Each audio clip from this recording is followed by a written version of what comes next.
Amén. Muy buenos días para todos. Dios les bendiga. Qué alegría poder estar nuevamente en este devocional recibiendo palabra del Señor. ¿Algún hermano o hermana que desee hacer la lectura del devocional? Hermana Janit. Buenos días, hermanos. Agosto 30. Una oración justo a tiempo. Ahora, Señor, considera sus amenazas y permite que tus siervos hablen tu palabra con toda confianza. Después que oraron, el lugar donde estaban reunidos tembló y todos fueron llenos del Espíritu Santo y hablaban la palabra de Dios con valor. Hechos 4, 29-31. Cuando sentimos que nuestra cultura le da la espalda al Evangelio con más determinación y se opone con más fiereza a las afirmaciones de las Escrituras, la pregunta natural es, ¿qué hacemos? Nuestra respuesta no debe basarse en lo que nos parece cómodo, sino en lo que dice la Biblia. La iglesia primitiva no era ajena a la agitación social, sabiendo que la esperanza y la salvación podían encontrarse en la muerte y resurrección de Cristo. Pedro predicó sin miedo en Pentecostés, solo unas semanas después de haber negado conocer a Jesús y ser su seguidor. Hechos 2, del 1 al 41.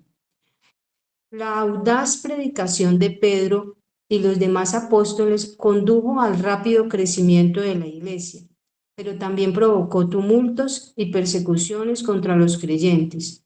Hechos 4, 1-22. No es de extrañar, por tanto, que alzaran su voz a Dios. Conocían la oposición a la que se enfrentaban y oraron con conocimiento de causa bíblicamente y con valentía. Ahora, Señor, si nos pidieran que completáramos esa oración, probablemente le pediríamos a Dios que eliminara las amenazas, que sofocara la oposición o que nos liberara de la persecución. Pero esa no fue la oración de los primeros creyentes. En cambio, oraron para declarar el Evangelio con toda confianza. La suya sigue siendo una oración oportuna. Sin duda, la gran necesidad del momento en la Iglesia de Jesucristo es simplemente esta, que haya valentía llena del Espíritu y centrada en Cristo. Vivimos en una cultura formada por una mezcla incoherente de opiniones y tensiones. En ese contexto, Dios nos llama a salir y decir, no me avergüenzo del Evangelio, pues es el poder de Dios para la salvación de todo el que cree. Romanos 1:16. Al hacerlo, haríamos bien en recordar que en el corazón mismo del Evangelio está la cruz. Si vamos a hablar la palabra con audacia, entonces declararemos en palabras de Isaías que en la cruz Jesús fue herido por nuestras transgresiones, molido por nuestras iniquidades. El castigo por nuestra paz cayó sobre él y por sus heridas hemos sido sanados. Isaías 53:5. Como señala Rico Reich, esto requeriría que seamos lo suficientemente valientes como para traspasar la barrera del dolor y arriesgarnos a la hostilidad de los que no están de acuerdo, con el fin de encontrar el hambre entre aquellos en los que el Señor ya está obrando. Todo el Evangelio ha sido entregado a toda la iglesia para que llegue a todo el mundo. No importa si eres músico, ingeniero, agricultor o farmacéutico. El encargo de Dios a cada uno de nosotros es hablar de su palabra, el misterio del Evangelio. Entonces, ¿estás dispuesto a ser lo suficientemente valiente para orar por valentía? No por una vida fácil, cómoda, saludable o admirada, sino por una vida de testimonio. ¿Harás tuya cada día la oración de la iglesia primitiva, pidiendo que el Espíritu de Dios te llene y te infunda valor para compartir su evangelio, cueste lo que cueste, con un mundo que está desesperado por la verdad? Para profundizar, Hechos 4, del 1 al 22. Amén. Amén, hermanita. Muchas gracias. Una oración justo a tiempo, es el título del devocional del día de hoy. Es importante que podamos leer todo el capítulo de Hechos 4. Entonces, si tienen sus Biblias, pues si me pueden acompañar en la lectura. Hechos capítulo 4. Vamos a leerlo todo el capítulo. Y esto sucede justo después de que Pedro ha hecho un milagro en la vida de un joven que llevaba mucho tiempo a la puerta del templo. Y dice, Hechos capítulo 4, hablando ellos al pueblo, vinieron sobre ellos los sacerdotes con el jefe de la guardia del templo y los saduceos, resentidos de que enseñasen al pueblo y anunciasen en Jesús la resurrección de entre los muertos. Y les echaron mano y los pusieron en la cárcel hasta el día siguiente, porque era ya tarde. Pero muchos de los que habían oído la palabra creyeron, y el número de los varones era como 5,000. Aconteció al día siguiente que se reunieron en Jerusalén los gobernantes, los ancianos y los escribas, y el sumo sacerdote Anás, Caifás, y Juan y Alejandro, y todos los que eran de la familia de los sumos sacerdotes. Y poniéndoles en medio, les preguntaron, ¿con qué potestad o en qué nombre habéis hecho vosotros esto?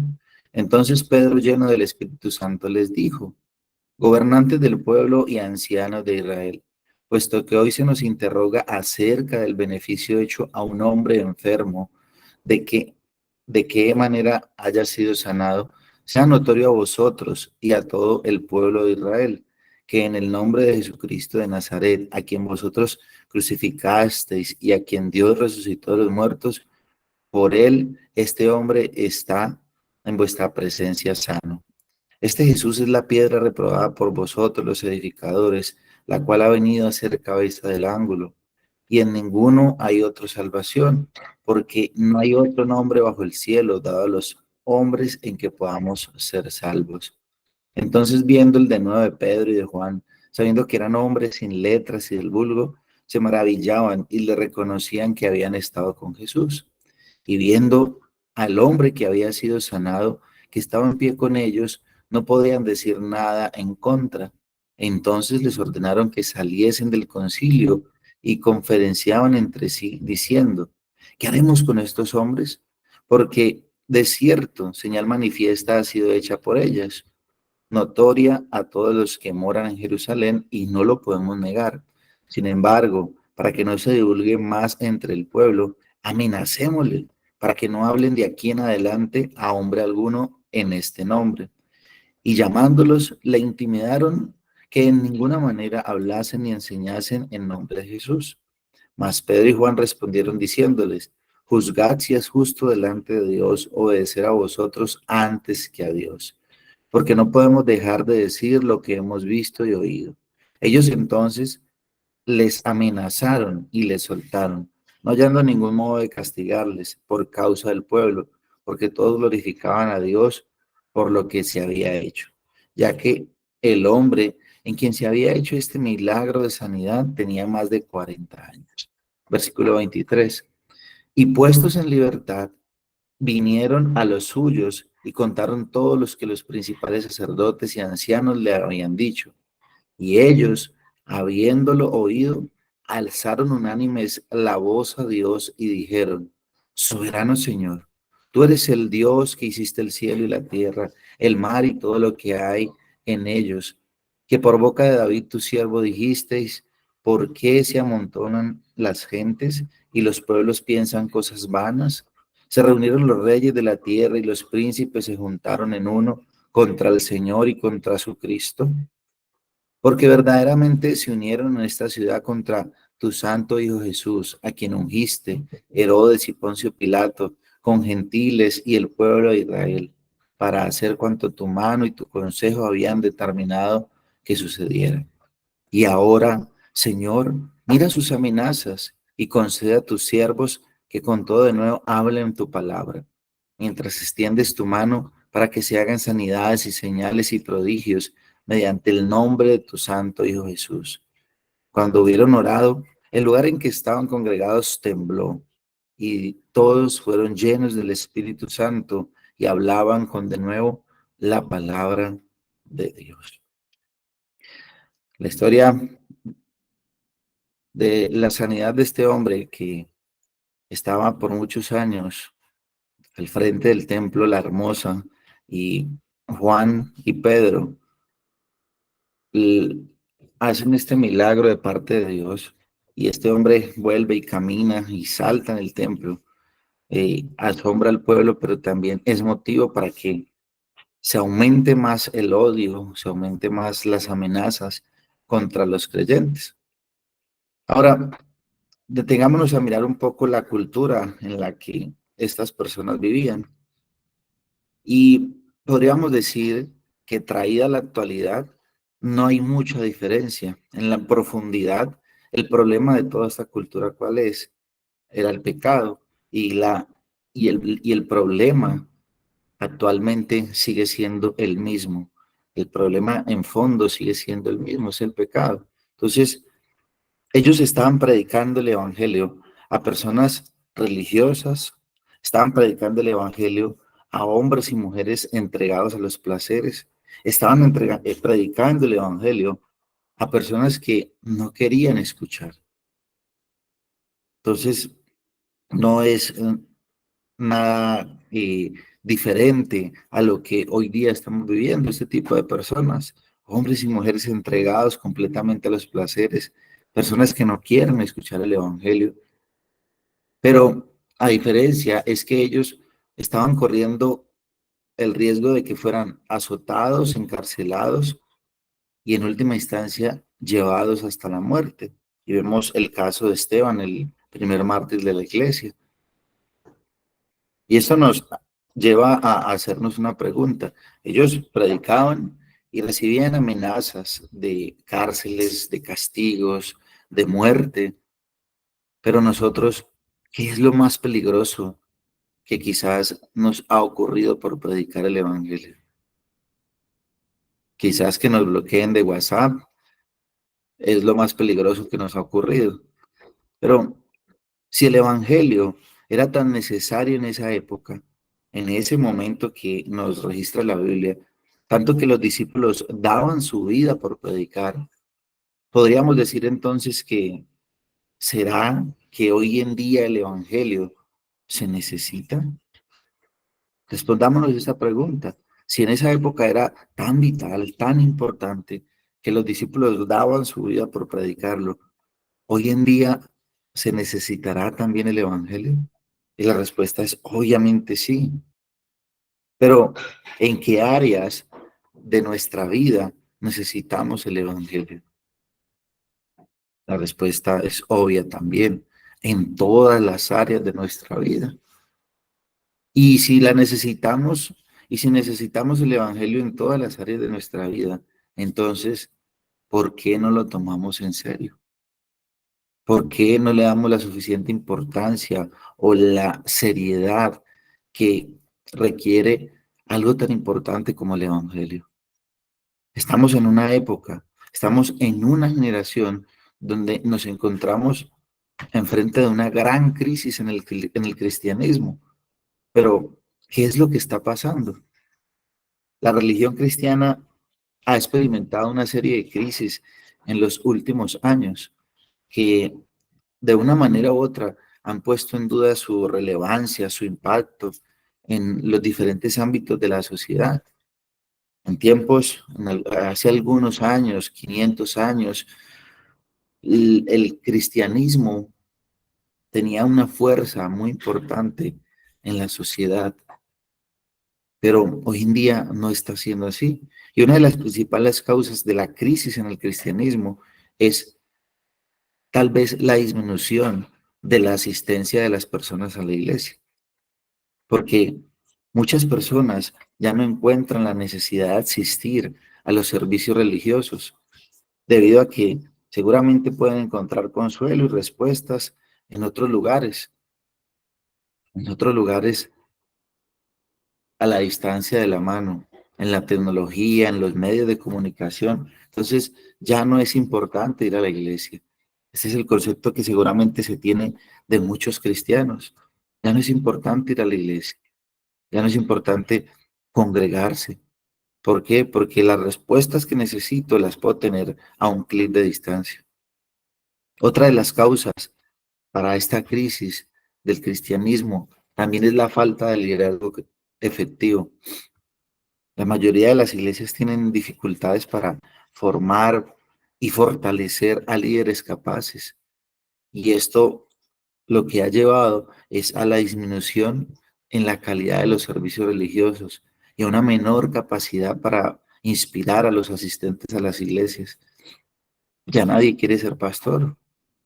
Ya los jóvenes no ven el liderazgo cristiano como algo agradable, sino como algo, como lo último que quisieran hacer en sus vidas. Ya es difícil encontrar este tipo de jóvenes que digan, yo quiero salir a predicar a las naciones, yo deseo ser ese hombre que lidere. Ya es muy difícil encontrar esto. Por eso se genera esta gran crisis. También otra de las causas de la crisis del cristianismo ha sido la secularización. Secularización.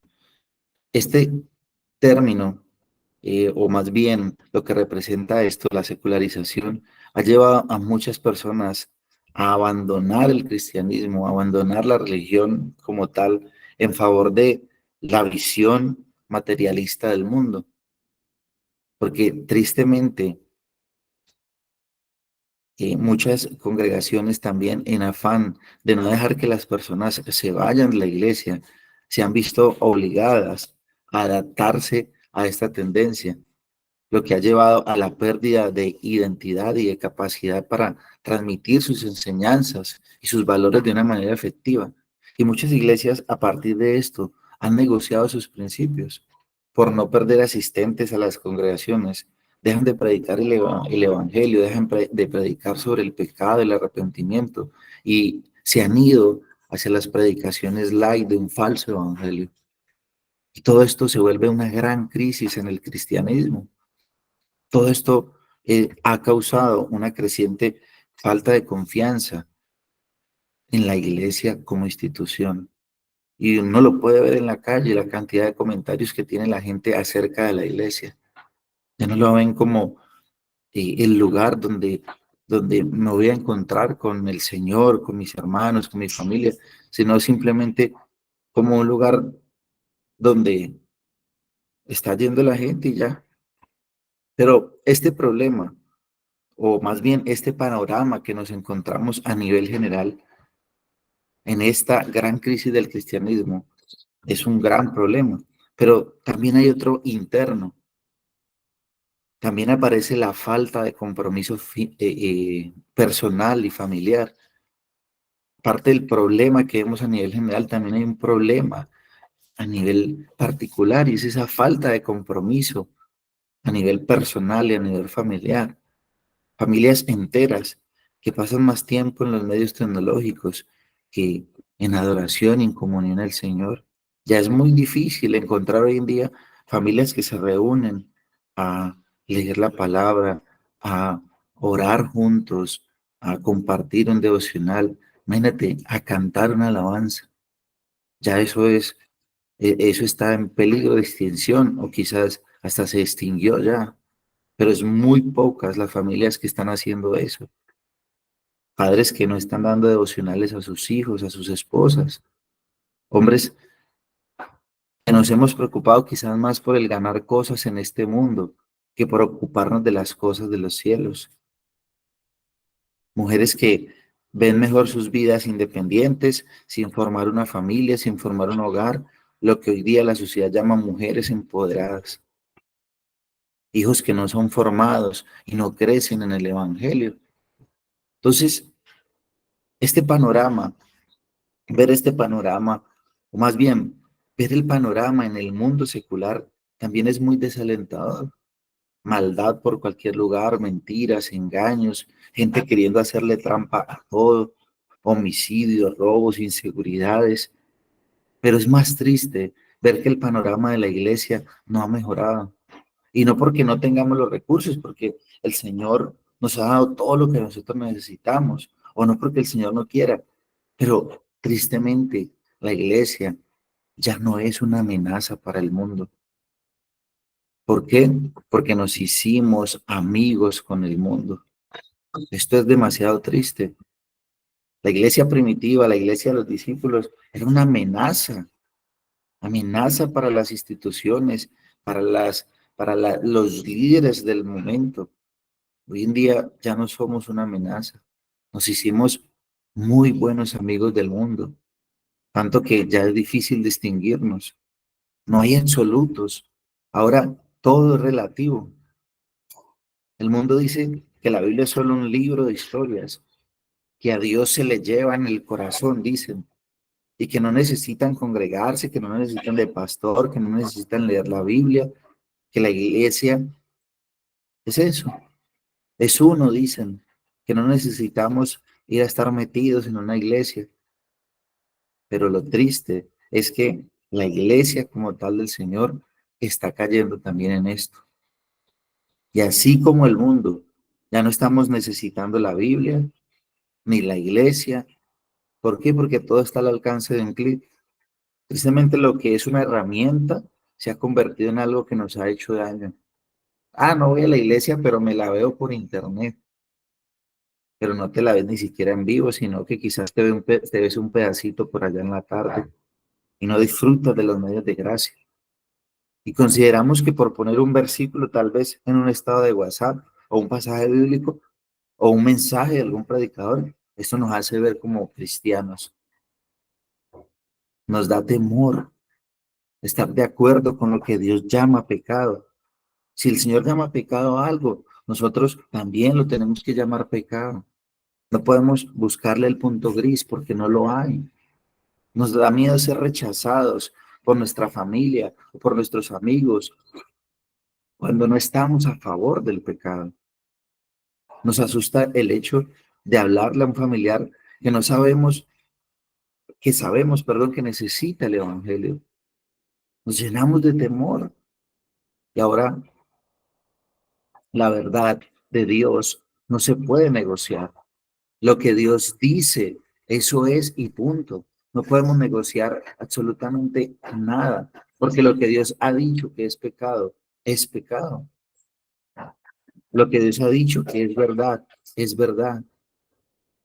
Entonces aparecen frases como, no, no me parece, o no estoy de acuerdo. Aparecen este tipo de cosas. Y Dios, y lo que estamos diciendo cuando aparecen estas frases, la frase no me parece o no estoy de acuerdo, lo que estamos diciendo es, Dios no tiene la razón y yo sí. Yo tengo una mejor opción que la palabra de Dios. Y el panorama es feo, el panorama es desalentador. El panorama que estamos viendo es un panorama que quizás sea muy triste para todos nosotros. Pero ¿cuál es nuestra esperanza? ¿Cuál es la esperanza que tenía la iglesia primitiva? Que nosotros, como ellos lo sabían, podemos clamar a Dios. Que Dios mismo nos pide que clamemos. Y Él mismo nos manda a que clamemos, a que oremos. Jeremías 33 dice, clama a mí y yo te responderé y te enseñaré cosas grandes y ocultas que tú no has visto. El Salmo 34:15 dice, los ojos de Jehová están sobre los justos y atentos sus oídos al clamor de ellos. Miremos nuevamente lo que está ocurriendo con Pedro y con la iglesia. Dice Hechos capítulo 4:29 en la oración que están haciendo y dicen, y ahora Señor, mira sus amenazas y concede a tus siervos que con todo de nuevo hablen tu palabra. Mira a tus siervos, dice, ahora Señor, considera sus amenazas y permite que tus siervos hablen tu palabra con toda confianza. La oración de los discípulos no fue, Señor, quita las amenazas, quita los enemigos, que nadie nos persiga. La oración de ellos no fue que nadie nos tire piedras, que nadie nos haga mala cara cuando predicamos, que nadie nos acuse. La oración de ellos no fue, Señor, que cuando abramos la boca miles se conviertan. Señor, que los reyes y los príncipes y las altas autoridades nos abran las puertas. No, esa no fue la oración de ellos. La oración de ellos, después de haber recibido amenazas, fue: ahora, Señor, considera sus amenazas y permite que tus siervos hablen tu palabra con toda autoridad, con toda confianza. Permite que tus siervos hablen tu palabra con toda confianza. Y esta es una oración que, como lleva el título del devocional, una oración oportuna, una oración justo a tiempo. La iglesia hizo, la iglesia primitiva hizo una oración con conocimiento de causa y hizo una oración bíblica, con valentía. Pero muchas veces nosotros, los creyentes, somos los que utilizamos la oración de una manera equivocada. Santiago 4:1 dice: ¿de dónde vienen las guerras y los pleitos entre vosotros? ¿No es de vuestras pasiones, las cuales combaten en vuestros miembros? Codiciáis y no tenéis, matáis y ardéis de envidia, y no podéis alcanzar, combatís y lucháis, pero no tenéis lo que deseáis porque no pedís. Pedís y no recibís, porque pedís mal para gastar en vuestros deleites. Usamos mal la oración porque estamos más ocupados en trivialidades, en cosas de este mundo, que en las cosas que son realmente para la vida eterna. ¿Cuántas de nuestras oraciones han sido así como la de los discípulos? Señor, considera las amenazas y permite a tu siervo que hable tu palabra con confianza. ¿Será que alguna vez hemos orado así? Tal vez no. Primero porque no tenemos amenazas. ¿Quién nos está amenazando por predicar el evangelio? No somos como esos países musulmanes de África que los están matando por predicar el evangelio. No tenemos amenazas. Como les decía ahora, nuestra mayor amenaza es que nos bloqueen de Facebook. Segundo, nos cuesta hablar, nos cuesta predicar el evangelio. ¿Qué amenaza vamos a tener si ni predicamos el evangelio? Y tercero, quizás, ¿qué oración vamos a hacer por esto si tal vez ni oramos?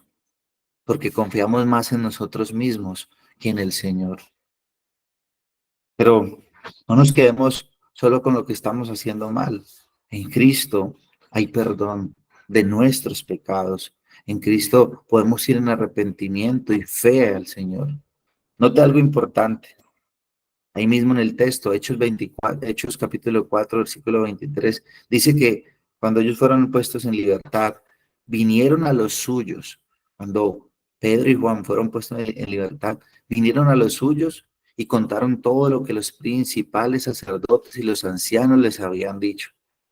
Y ellos, habiéndolo oído, dice, alzaron unánimes la voz a Dios. Esto fue lo que hizo la iglesia. ¿Qué hizo la iglesia primitiva en medio de las amenazas y los peligros?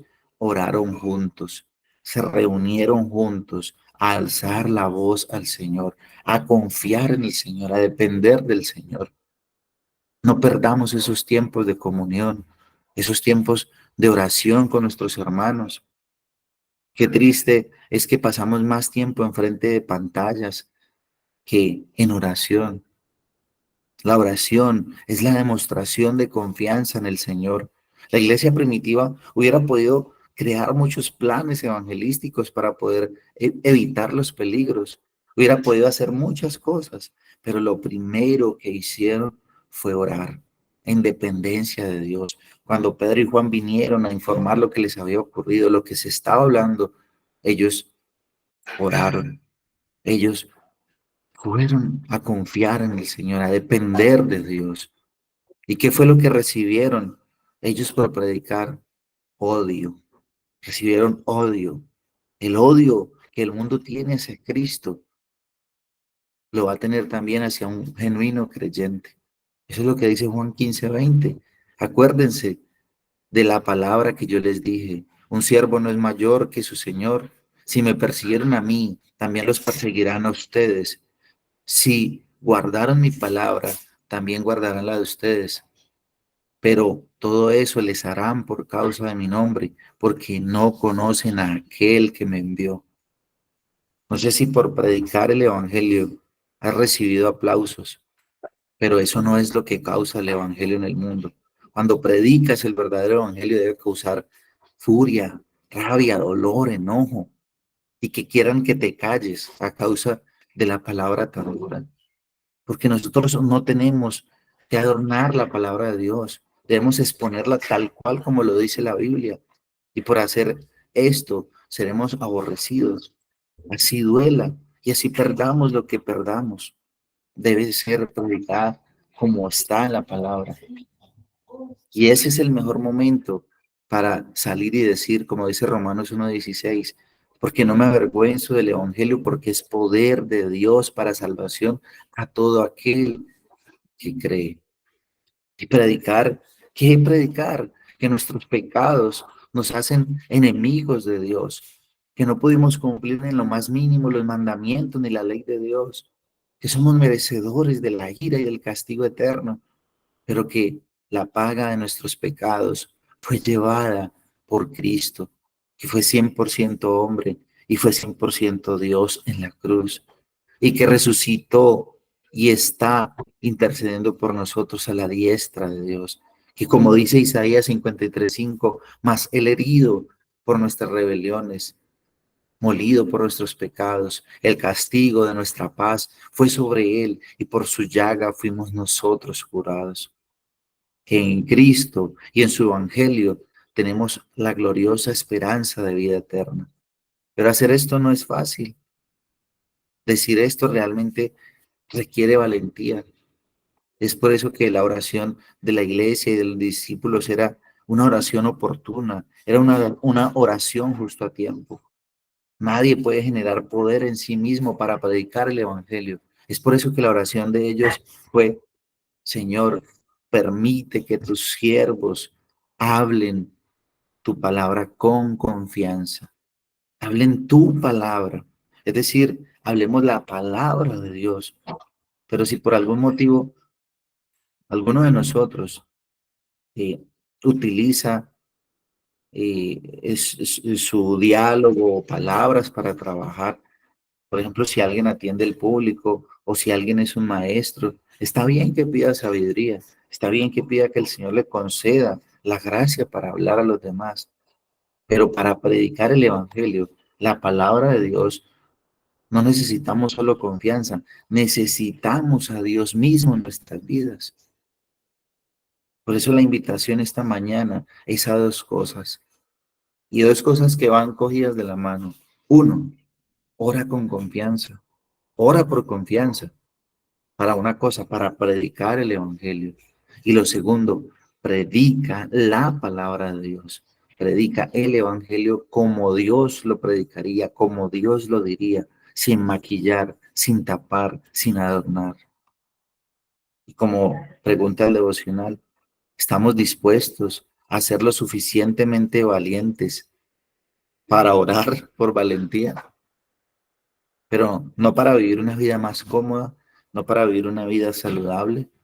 Estamos dispuestos a hacer la oración de la iglesia primitiva, pedir valentía, pero para predicar el evangelio de Dios. Y al final, ¿qué ocurrió? Después de la predicación de los discípulos, después de la oración de los discípulos, dice que cuando hubieron orado, el lugar en que estaban congregados tembló y todos fueron llenos del Espíritu Santo cuando hablaban con confianza la palabra de Dios.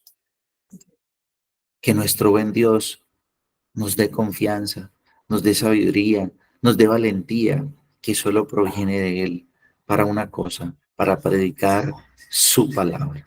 Oremos.